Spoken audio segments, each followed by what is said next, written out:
Erika Hiariej, kerabat almarhum Jamaluddin Rolobes, yang juga mahasiswa asal Maluku di Rusia, mengajak anak muda di Ambon untuk membantu kesulitan yang kini tengah dihadapi keluarga.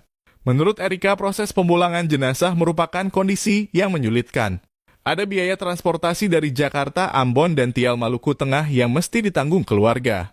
Dalam menghadapi kondisi yang sulit ini, kami mengajak semua pihak untuk berpartisipasi dalam penggalangan dana guna memberikan santunan kepada keluarga almarhum, kata Erika, Minggu 2 Juli 2023. Bantuan finansial diharapkan dapat meringankan beban keluarga dalam menghadapi duka yang mendalam ini. Kalau dari Rusia ke Jakarta itu ditanggung asuransi, tapi biaya tiket dari Jakarta sampai ke Tial ini yang ditanggung keluarga dengan dibutuhkan dana sekitar 30 hingga 35 juta. Jadi, mari kita bersama-sama memberikan dukungan kepada keluarga dalam saat-saat yang berat ini, ajaknya. Lanjutnya, saat ini pemerintah Provinsi Maluku bersama dengan Kedutaan Besar Republik Indonesia KBRI di Moskow dan keluarga sedang berkoordinasi intensif terkait rencana kepulangan jenazah ke tanah air dan ke Maluku.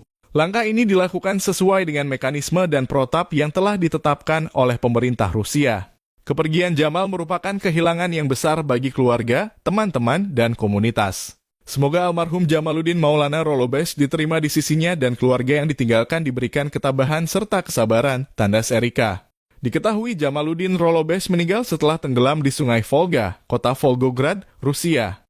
Peristiwa itu terjadi sekitar pukul 15:30 waktu Moskow atau pukul 21:30 waktu Indonesia Timur, Senin 26 Juni 2023.